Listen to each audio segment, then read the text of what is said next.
Hello, and welcome to the Business Behind Small Business, the show that reminds you that just because you own a business doesn't mean you are a business owner. In each episode, we will discuss common issues small business face and offer tips and advice from the perspectives of two business owners, one that is built to sell and one that is built to inherit. We are your hosts, Savannah Stone and Tiffany Ko. There's a lot of business behind small business, so let's get to it.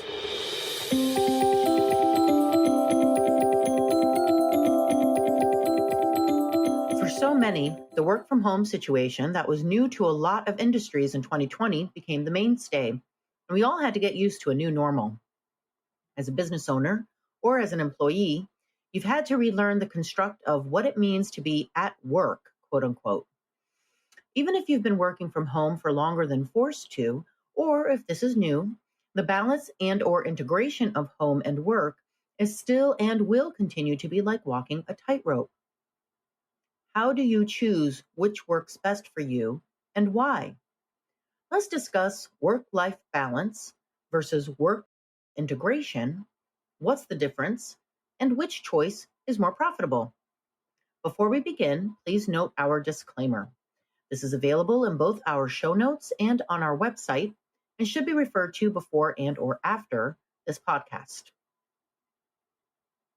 All right, let's set the stage and start with a couple of definitions. So, what is work life balance and what is work life integration? So, work life balance is really an ideal state where your work and your life coexist, but are very much separate. And then a work life integration is a state in which your work and personal responsibilities are very much blended. According to UC Berkeley's Haas School of Business, work life integration is an approach that creates more synergy between all areas that define life. So that means work, home and family, community, personal well being, and health. So from greatest.com, there's a pretty good set of examples to show really the difference between work-life integration and work-life balance. So let's say, for example, this is work-life integration. You put your exercise time in the middle of your workday, perhaps during your lunch break, or you schedule an active meeting, which in my mind, I just picture somebody walking on a treadmill while they're on a conference call. So I suppose that's an active meeting. Mhm. The same scenario in a work-life balance looks like you exercise either in the morning before you start work or in the evening after you leave for work. Mhm. Another example of integration is, let's say you spend much of your morning helping your child with their home school work and catching up on your own work in the evening. And in a work-life balance, you and your child both attend work and school during the week separately, and then you catch up on quality family time over the weekend. Let's also say that for work-life integration, it looks like you take your along on a family trip to get the work done while you're away. And in a work-life balance scenario, it looks like you basically work nonstop for a long stretch of time, and then you cash in on a whole bunch of vacation days at once where you unplug from work. So I myself have always asked this question, even as soon as I started working, which is work-life balance even a real thing? So I, for one, have never been able to turn on and turn off work at a certain hour, nor do I ever feel really happy when I think about the idea that my life is actually in competition with my work or vice versa. Personally, I like work. Work for me means that I get to create, I get to expand my mind, I get to solve new problems, I get to meet new people. So every day I feel like I get a chance at being successful. And I really like that. But I mean, at the same spectrum, I also like my life. I like spending time with my other half. I like spending time with my family, with my friends. I love the fact that I get to travel whenever I want, try new foods because I like food. And try new restaurants, breweries, wineries, events, go to festivals and stuff. But for me, I do take a lot of joy when there's opportunities where I can combine the two. And what that looks like for me is that maybe I take a Friday afternoon off after a few hours to enjoy a coffee date with my other half, and then feel okay that I can pop up my computer on a Saturday morning because I'm inspired to do some work. This also means that I can travel overseas and take my laptop if I'm on a family vacation and still jump on a Zoom call at 9 o'clock at night because it's 3 p.m. wherever my client is, Mhm. and then go on an excursion the next day while my clients are asleep and there's no calls or emails coming in.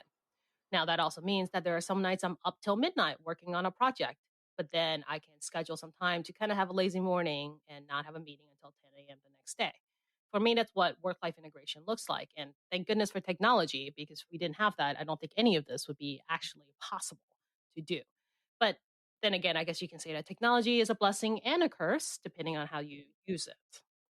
So, now, I'm not all for the fact that it's easy to have work life integration. I mean, there's a lot of thoughtfulness that you have to put into it in order to schedule yourself that way, not to mention some shifting of mindsets and beliefs to make it possible. And of course, you kind of have to have a lifestyle that kind of allows you to have the work life integration.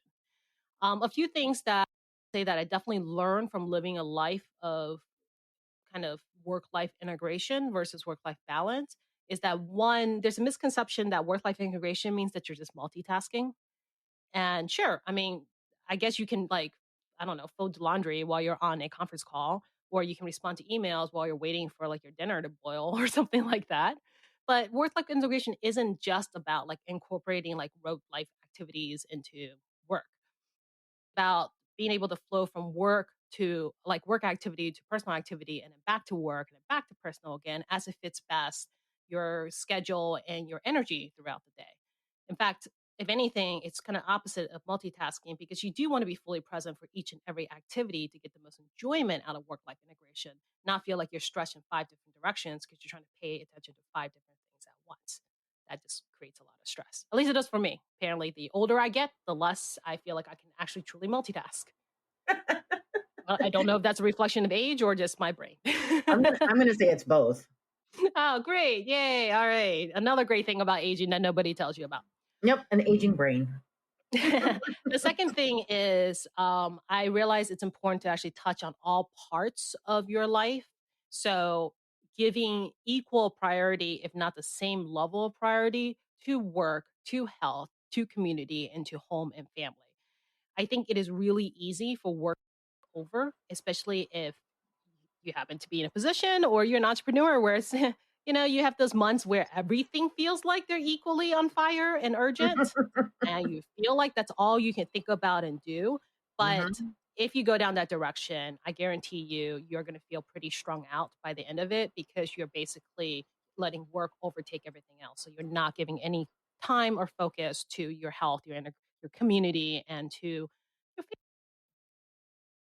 And then the very last thing is probably kind of in the same line as what I was talking about earlier. You got to really know yourself really well, because this is a really easy way to burn yourself out if you're not paying Hmm. attention. So I myself buy the one-way ticket to burn out all the time. Um willingly all the time. My gosh. You think I would learn by now, but apparently I'm really good at buying a ticket, but I don't always get on a train, which is nice. And that's usually because I don't give myself enough time or energy for my own like mental and physical health. And I don't always build in time to recharge and recover, because I fall into this false belief that of course I can keep going. Come on now. Yep. But seriously, like you really need to know yourself well. Otherwise, work life integration may not be the best choice, because you're just going to end up just stressing yourself out, and you're not going to love your life. Hmm. I also happen to have apparently a really high tolerance for pain, so I get really over enthusiastic about it when I'm working on something hard, or if I'm in the middle of creating something new. So I just go overboard all the time. But like I Mm. said, I may buy that ticket, but I've learned how to make sure I don't get on that train. So I know what my warning signals are, what my triggers are, to make sure that when I recognize the signs, I take a step back and make sure that I don't like run myself into the ground. Now, the other thing too is that also learn, because because I can't do it naturally, is actually to schedule in downtime. So I literally have to schedule in my calendar, otherwise I'm just going to forget to do it, which is so sad but so true. That is what allows me to keep going on with this work life integration, which has a lot more positives in my life than negative. So that's why I am willing to do that, and apparently also admit that out loud now. So I just realized. Yeah. Well, thank you for that. We have all have a pretty good idea of what balance and integration mean, but what does that mean to you and to your business? when balancing your work and your life, you're giving equal parts of yourself to each, right? So, this is how I run my business and my life. There is a clear delineation between the two, and I give equal amounts of myself to both. When reflecting upon this before the podcast, it occurred to me that I even give the same amount of hours in a day to each. But I didn't always run my business this way, nor my life. Integration is when, as you mentioned, you're giving equal parts to move your focus to both work and to your job, to your life throughout the day. This could mean you're on a conference call. Well, for me, conference call while putting a load of laundry in or checking emails while eating dinner. Personally, I'm not a humongous of this, and maybe it's me and my brain, but I can't imagine anyone being very successful doing both at the same time. But hey, that's just me. I still love you, boo. Um, so, so which one holds more benefits? Aside from my own personal opinion, let's jump in a little deeper to see which could be better for you. Perhaps your life and your business can't be segregated so easily. I understand that. When I ran my business all by myself in the first few years, I had a baby at home. I had to conduct meetings during nap time, and there were plenty of times I did meetings while he fed. I would throw things into a crock pot and my seventh load of laundry in between emails. I'd visit clients sometimes with my baby on my hip. Truth be told, since we're, spilling secrets, I did respond to emails and did some work while in recovery from my C-section. Oh Just so my my God. Yeah, I totally did that. And I kind of lied to everybody saying that it was my admin doing it, but it was really me. Um, Oh, just so my clients wouldn't feel a pause in service. Isn't that crazy? oh my gosh. Way to go on a dedication scale.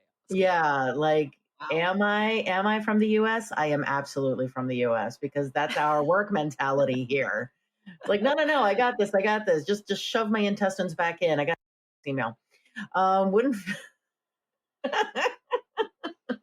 I didn't I want could my just see client. all our male listeners cringe at that I moment. And know. our female listeners are probably like, heck Yep. yeah, that's how it Yep. Yep. goes. Yeah. I just didn't want my clients to feel a pause in service. And I didn't want them to feel like they were second to the service I was promising them. But, you're right. I also burned out. I burned out. I hit a brick wall. As my kids grew, which at the time, I had a baby, I had a eight, 8 year old, 7 year old, and a 7 year old and an 11-year old. Right. So 8 and 12, 9 and 12, as the kids grew, lines became more clear on my day. And I transitioned out of the integration and I worked towards more of a balance. Now I have a start and a stop time, and I stay as true to that as I can.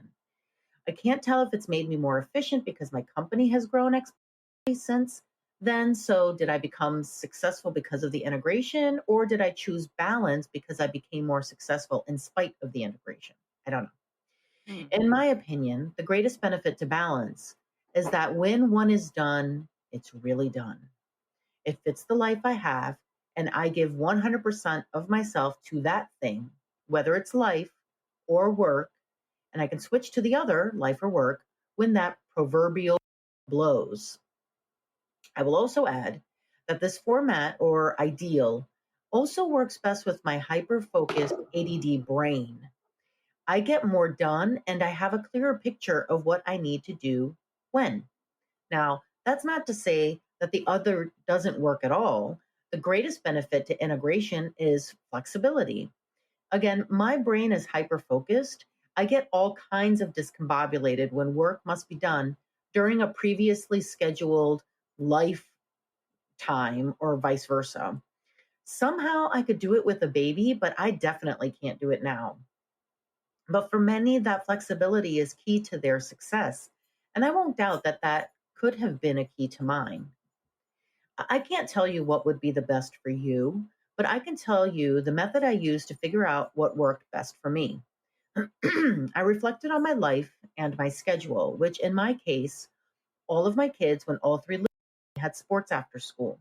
By the time I would take them to practice or a game, get dinner done, eat, get kids to bed, It was 9 and my brain was spent.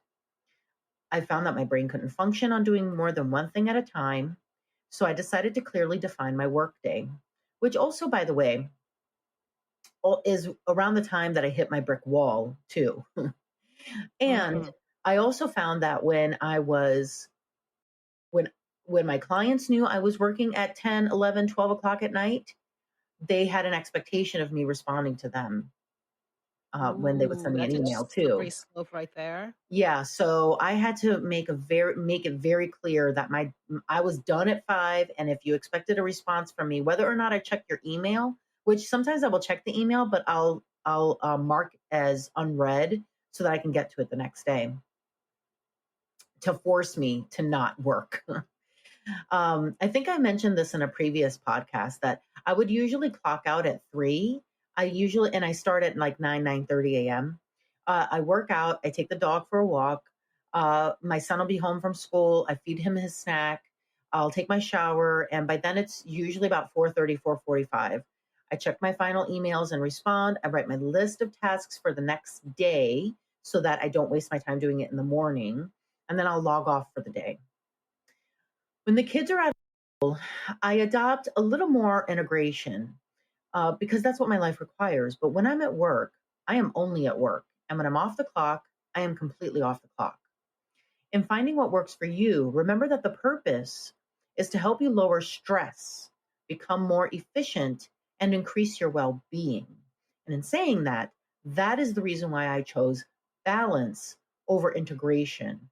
Because with integration, it felt as though 5 or more things needed me all at the same time, all of the time. Whereas in balance, one thing needed my time, one at a time. So, Yeah, so I can see clearly, that. I'm I a think balanced person. You're an and it integration person. Yeah. what do you know? Opposing sides. Yes. The fight starts now. No, I'm just kidding. Yeah. Well, so I think at the heart of it, kind of like what you were saying, I wholeheartedly agree with, whether you're integration or balance. One of the key things that keeps you from stressing out in either scenario is you have to focus one thing at a time. Yeah. I know we live in this world where it's easy to get distracted. And I also, I mean, I know you had mentioned ADHD, is that right? Yeah. Yeah. Yeah, so I'm hyper focused. So oh, hyper focus. if I'm hyper focused or not hyper, if I'm doing something and like, this is a perfect example. Like, I cannot watch TV. My husband loves to watch TikToks. It scrambles my brain and I can't. I'll have to turn the TV on mute and wait until he's done with his TikToks before I can turn the TV on. I cannot hear that and pay attention to because my brain is like, which one am I trying to focus on? Am I focusing on that or am I focusing on that? And it just starts ping ponging. And then I'm like, my head hurts now. I can't do this. So, So I think, like I said, I think as I've gotten older, has been the outcome. mhm, I certainly know that I do, and I don't know if that part of it is that's just me discovering that being present one thing at a time, like is really the way to actually live your life instead of trying to do mhm, 5 things at once. Because when I was younger, I remember in college and high school days, like, I would be doing my homework, listening to music in another language, by the way, mhm. watching something like online, like I can literally, or, chatting on AIM. I just Yeah, realized yeah, we're yeah. giving away our age, but like you're doing all this stuff like at once and you don't know if you're really ever good at it. I guess you feel like you're good at it, which is why you do it. But certainly now that I feel like I'm a little bit more aware and sensitive to it, like I can just feel the stressor on my brain when I'm trying to do 2 things at once. If I have like the TV Mhm. on and I'm trying to do something like super analytical, like you, it just kind of scrambles me a little bit, and I just feel a little bit more like strung out because I feel like I'm spinning more brain trying to pay attention to both things at once. And now I don't even know about paying thing like this is a little different than paying attention to 2 things at once, but the switching of tasks Mhm. really gets me. Like if have to like switch from checking my email to writing a content piece or to writing the script or and then switching over to a phone call and then switching over to a meeting, and maybe that's a COVID thing too. I had to do so Yeah, much of that switching, yeah. especially from our desk.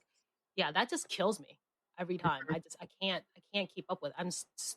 Definitely doubly tired by the end of the day if I have to keep switching around things, which is interesting because you think that with work life integration, you're kind of switching, but it's Mhm, different because you're switching, or at least I am trying to align it as much. I'm switching based on kind of what my energy flow is. mhm, Because like in the morning, I can get my serious stuff done and my scheduling, my analytical stuff. And then in the afternoon, then I can talk to people, do creative stuff and things like that. And if I try to flip that schedule around, like I'm just miserable because I mhm. just can't churn anything out. It's just not, it doesn't, I guess my brain doesn't want to wake up yet. I don't know what it is. I have a few friends that work from home, and Yeah. they all of them do integration. I can't. I will say that in the earlier years, prior to me starting my company, I also worked from home then too. I started working from home in 2003. And at that time, I did definitely do lived my life in an integration style and with an integration approach.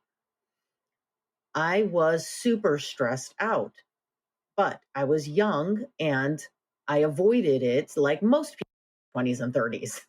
And then I hit 40 and bam, I couldn't do it anymore because Yeah. my body had been vibrating at this high stress level for so many years that I could not do it.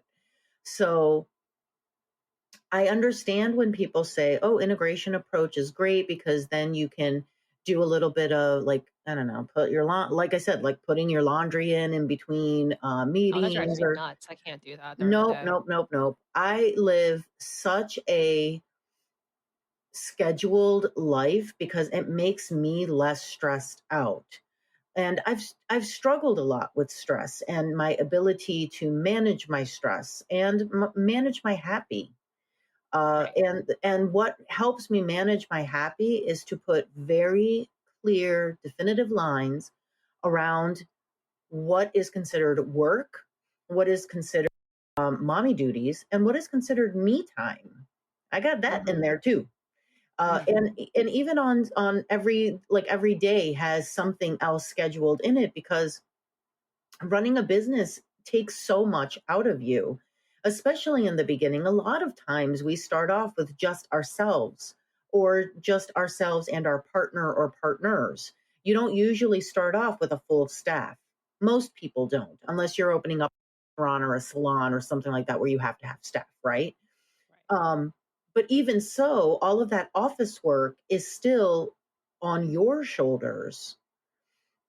So whether or not you work from home, it's very difficult to turn your brain this way, that way, this way, that way, this way, that way, and expect to relax at the end of the day.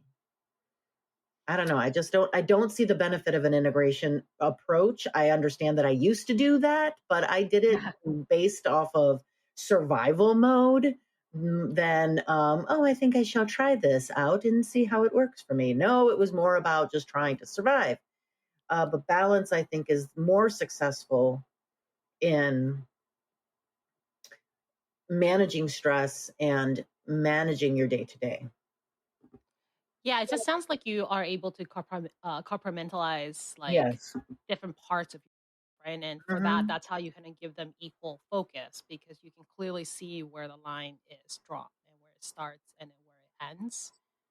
Sounds like that's Hmm. what you're doing, But right? I Yeah. had to And train Mhm. myself to do that. It's not like I had to. And when I trained myself to do that, it also helped with my ADD. If any of our listeners are business owners Yeah. and have ADD and you struggle with your ADD, this was one approach that I took to help manage my ADD. Yeah, it's interesting because, I myself also try kind of the work-life balance, right? Make sure there's a clear cutoff, make sure that things are blocked out, schedule time to focus on different things. Hmm. And I don't know what it is, but I absolutely hated it. I don't know Hmm. why. And that's a thing too. It's like, you keep like it's like a man, talk Is it about been? spilling secrets today. Um, it's like I Is, keep trying to like eat those like Dove chocolate things, like those little Dove like or Hershey's Kisses. I keep trying because everybody tells me like how great like it is and how it makes them feel and how they love eating like just pure milk chocolate. I hate that. And so similar to this, I feel like I keep trying and I keep coming back with like, yeah, it just doesn't fit. Like for me, for whatever reason, it makes it all feel a little too routine and too rigorous. Like I feel like I'm kind of locked into a schedule and I can't just simply pull out of it and do what I feel like. And I think maybe perception that kind of locks me into that too, where I'm just like, ooh, I don't, like I'm like that child where you can't tell them to sit still for 3 hours just to do their homework. How, do Um, you think it's a monotony thing? Like maybe it's a monotony thing. Maybe that's why you. it might be. So I know if I've always like, even with like morning routines, right? So I have a morning routine, but that's pretty much as routine as it gets. It's the fact that I have one. Now, what I do during that morning routine has to change all the time. I can't stick to one because when I stick to one long enough, it becomes kind of boring and repetitive, and then I just lose interest. So for me, I'm Mm. probably one of those people who just needs more variety in order to kind of keep with things, which is actually ironic because my biggest like uh, selling point, I guess, of what I do is discipline and systems and processes, which is incredibly repetitive and incredibly boring, right? So I think, like you, with certain parts of it, I can learn and hunker down and do it because I think I've seen what the benefit is on the other end and knowing that this temporary, quote unquote pain really gets you to a great outcome. So I can do that. But for other things like what we're talking about now, I think of the multiple times I've tried it, I've never enjoyed a greater outcome than I did when I did the integration part instead. And that's why I think I keep fluxing and I just, at this point, I'm old enough to understand what I like and what I don't like. And Yeah. for me, I'm like, oh, okay, so the integration works a lot better. Like, Hmm. at least for the way that my mind works, which sure that's a whole other episode that we can dive into how our minds work. I don't know that I want to go there. But we'll see. I think you hit the nail on the head on, about talking about how things change too. And I think Yeah. as you hit different decades too, you just evolve and things that worked certainly in your 20s Hmm. does not work in your 30s and 40s anymore. And for some reason your brain just hits that switch and you're just kind of like, oh, I don't like this anymore. Hmm. So Oh yeah. Well, and I have a hard time believing that. I have a hard time believing that you can give all of that, all of which I don't even know how to say this, all of that which you were going to give to work if you had worked straight 5 hours, let's mhm. say 5, 6 hours, or actually, that's a better point. If I'm working straight, I put 5 to 6 hours in a day. Yeah. Yeah. But when I was doing an integration approach, Hmm. I was putting a whole lot more hours in. Interesting. So I found that I was more productive later on. I found before I chose to go balance, I found I was more productive in a balance approach than in an integration approach. I was the opposite. I was the Mm, opposite. I'm far more in a positive, better mindset and open and creative mindset when I'm in integration and flowing than I am when I interesting. know that I have the structure in my head of be here for 4 hours focused, like doing this. Now, there are stretches of time where I am 100% focused in deep work. So sometimes that does go Mm-hmm, on for 3 to 5 hours. And that's all you focus on. And maybe your whole day is that, right? 6 hours of mm-hmm, work, and then you cut it off and then you do the other parts of your life. But I think as a whole, generally, typically I flow in and out as needed and how I feel mm-hmm. than I am being set into a schedule. And I mean, most recently, I got another taste of that, which was not great. So after I sold the business, right? So I joined the acquiring company for like the 18-month time afterwards to fulfill the parts of the Mhm. The acquisition that, agreement. Mhm. long story short of what happens when you get acquired. Anyways, so Mhm. for anybody who's gotten acquired, it's not surprising you have to stay on board for a little bit afterwards. But during that time, because it was COVID and everything like that, in nature, I was kind of forced into kind of like a schedule because everybody else was working on that Right. schedule. They were, scheduling meetings during like a block of Mhm. time of, well, actually, it was like what, 8:30 to like 5:30. Although there were some people who wanted to schedule. I think one person tried to schedule something at 7, and I'm like, no, deny. We're not doing Who's that. awake then? Whose brain is working then? Who would even think that's a good idea? That's I what I want to know. disagree. Yeah. No. So, but yeah, but I think I got forced into that schedule, and like I look back on it now, and yeah, I mean, I got stuff done, but as far as the balance, like you said, of like balancing your happy with like your work, like I think I was just so strung out, and I mean, part of that could be COVID too. Hey, right? Mhm. There's really nothing else that you could integrate with life at that point Right, besides right. in your own space because you couldn't go Mhm. anywhere. But I mean, I look back and I'm just like that. I will never want to do that ever again. Like it just doesn't. It just brings everything down for me, and I can't do it.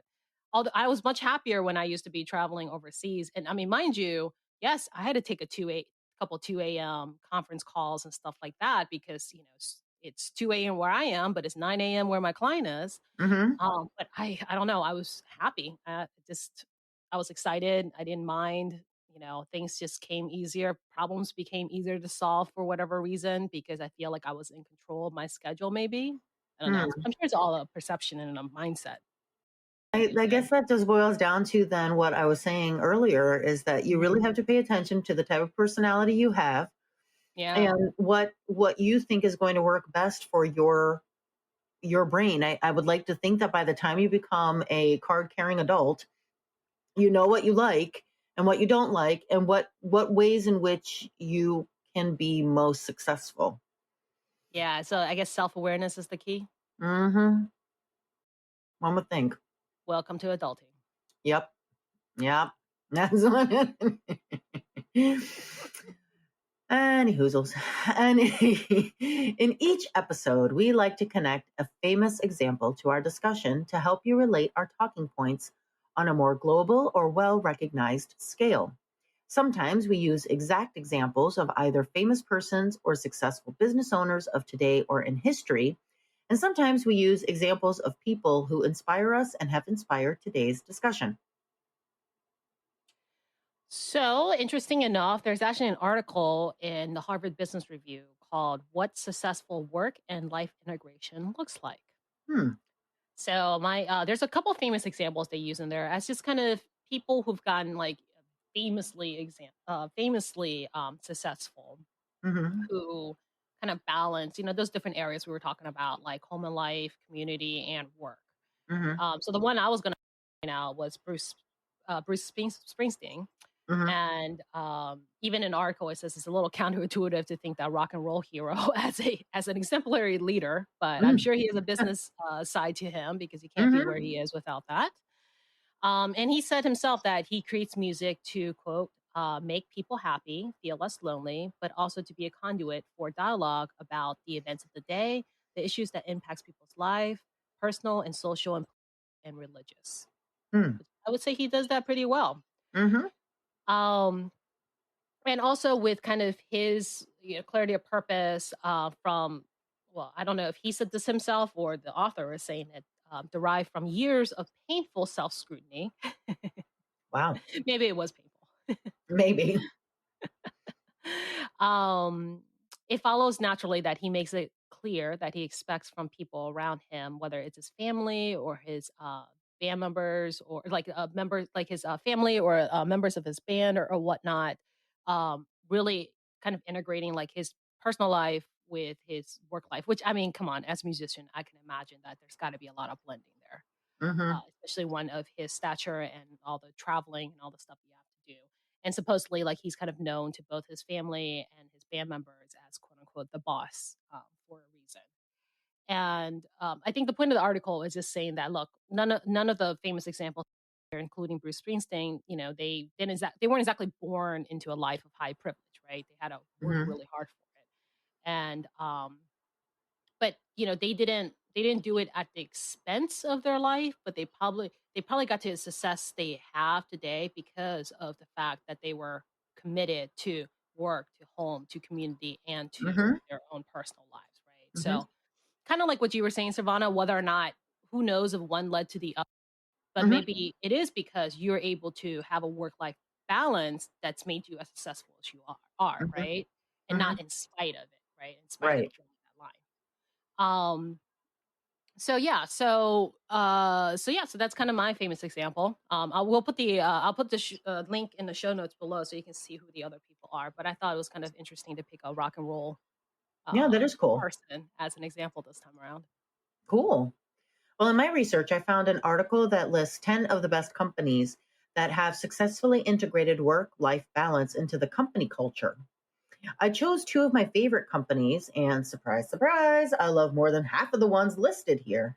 And I'm linking the article in the show notes so you can read about the rest. So we'll start with Target, a retail giant proving that work life balance can be achieved in a fast paced, shift based environment across thousands of employees in hundreds of locations. And we're not just talking about corporate offices. One part time store worker commented that management was very flexible with scheduling time off and desired hours, while a swap shift board for the weekly schedule makes it easy for staff to take a day if something last minute comes up. I think that's actually pretty cool. Like, hey, I need to swap with you. Can you do that? Um, the careers website states that the company is dedicated to enhancing well being of both employees and their families and include a range of vacation, personal days, well being time, and family leave options for staff. As a result, Target ranks in the top 10% of similarly sized US companies for its work life balance, offering and achieves positive happiness and culture scores. Pretty cool. That is pretty cool. Yeah. Next up, Intuit, the software company behind QuickBooks and TurboTax. Love the first more than the second. Came second in came second in Comparably's 2018 Work Life Balance Awards behind Starbucks. And standards haven't dropped since, with strong Glassdoor ratings to this day and a great 4.4 to 5 overall score. Flexible schedules are one of the reasons behind the company's high work life balance ratings, with over 800 employee reviews citing a positive harmony between work and home life as a factor of their employment. The firm offers a number of time off options from general holidays to disability and travel options, as well as a range of schemes designed to support physical, emotional, and financial well being. They also have an initiative called We Care and Give Back.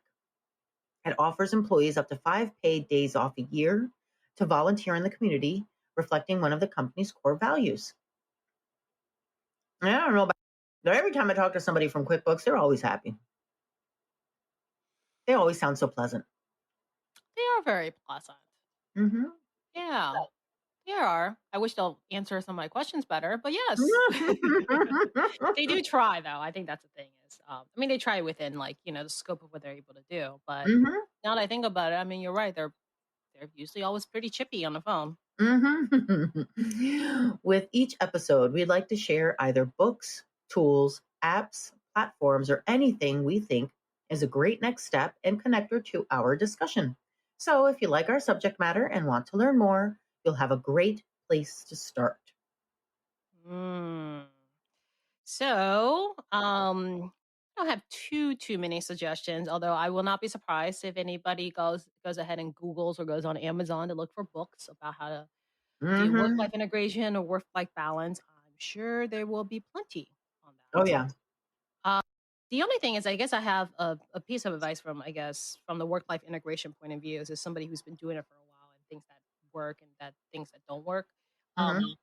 I think equally so, like the way you approach your day on a work life integration has to be somewhat flexible as Hmm. well, because you're kind of living a flexible like time schedule, I guess you can say.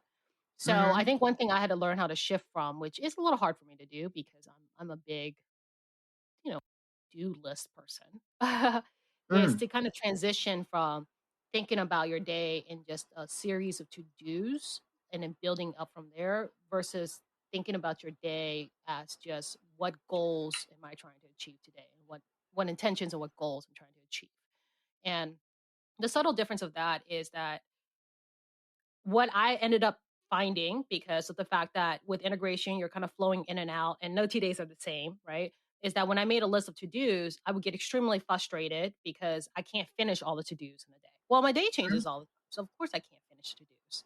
Mm-hmm. But, for me, it was such a measuring stick of how productive my day was. It would just end up like stressing me out.